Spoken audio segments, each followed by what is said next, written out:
Hello guys! Ang 2025 na hindi pa rin ba kayo monetized sa Facebook or hindi pa kayo na-invite sa bagong tool ngayon na content monetization tool. So ngayon guys, magbibigay ako ng ilang tips para madali kayong ma-invite sa content monetization tool. Disclaimer lamang po, ito po ay based on my experience and based na rin po sa iba na ginawa rin po nila para sila madali ma-invite sa content monetization tool.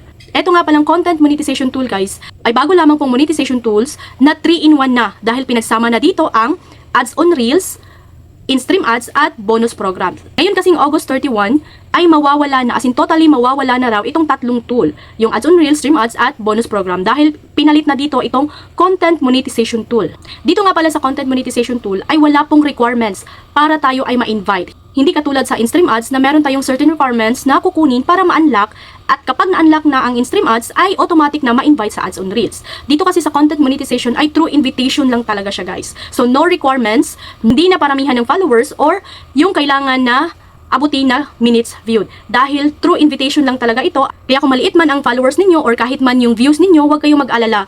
Dahil mai-invite pa rin kayo kapag lahat ng mga ina-upload ninyo ng mga posts sa photos and text and sa Reels or sa long form videos ay pasok sa criteria ni Meta, mai-invite po kayo. Unang tip na ibibigay ko guys, ito talaga ang sinasabi noong una pa man na mga nag-tutorial ay huwag muna gumamit ng music. Hindi ko talaga alam guys kung bakit yung iba ayaw talagang makinig tapos laging nagpo-post bakit hindi pa raw sila na-invite. Halos naman ng videos nila ay merong music. Yan talagang pinakauna guys, habang hindi pa kayo invited, huwag muna kayo gumamit ng music. Bahala na after ma-monetize na kayo, pwede na kayong gumamit ng music dahil meron na ding invitation sa licensed music, which is pwede na po tayong gumamit ng music na mapipili sa Reels audio. Pero pipiliin pa rin natin yung free lang para hindi tayo magkaroon ng CPR. Pangalawang tip ko guys ay basahin ang community standards at partner monetization policies ni Meta para alam talaga ninyo yung mga hindi pwede at pwedeng i-upload dito sa Facebook.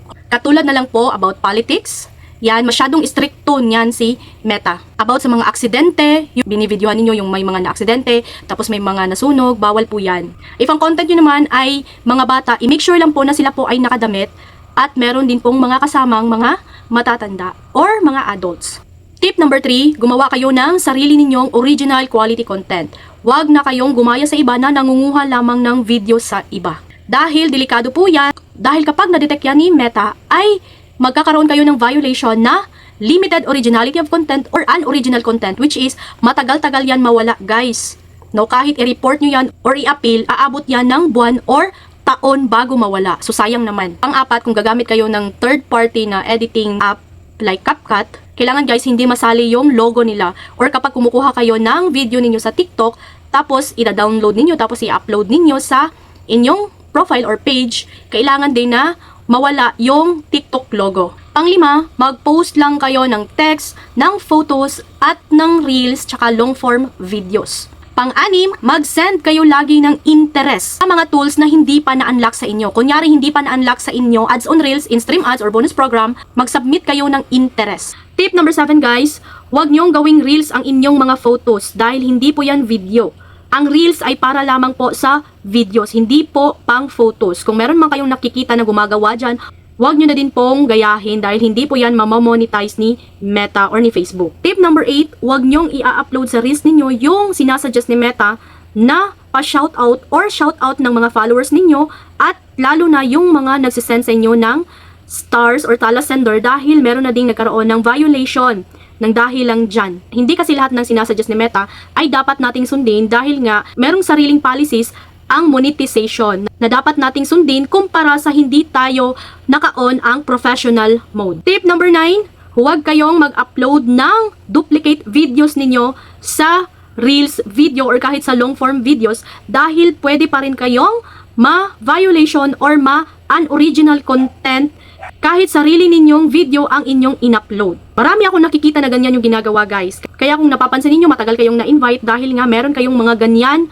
na mga videos. Hindi nga din pala pwede guys na isang video i-upload ninyo sa inyong profile account at i-upload sa page dahil magkakaroon pa rin kayo ng violation katulad ng unoriginal content. At ito din guys, at kapag Reels video ang inyong ina-upload, dapat ang pagkuha ninyo sa video ay nakatayo or naka-portrait mode. Kapag naman nagre-record kayo gamit ang inyong phone camera, ay idaan nyo muna sa CapCut tapos i-change ninyo ang aspect ratio into 19:16. Tapos huwag kalimutan i-delete ang logo at iset nyo yung volume ng full para malakas naman kung nagsasalita kayo or nagvo-voice over.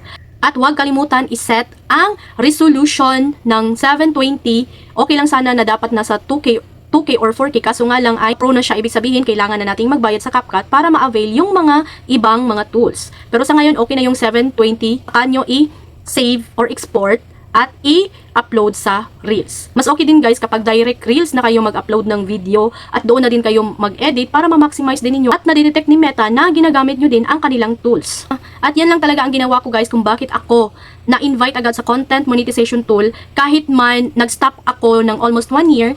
Nung kababalik ko lang nung February this year, last week pa yun sa February, tapos na-invite naman ako agad sa 3rd week sa March kasabay pa ng aking Facebook profile at Facebook page. Ayan lang guys, at kung may hindi man kayo maintindihan or hindi malinaw sa inyo, or kung may mga katanungan kayo, mag-comment lang kayo sa comment section at itry nating sagutin yan pa isa-isa. At sana ma-invite na rin kayo. Happy earnings! At sa mga hindi pa po nakasubscribe dyan sa aking YouTube channel, mag-subscribe na po kayo at paki-like and share na rin po. Maraming salamat!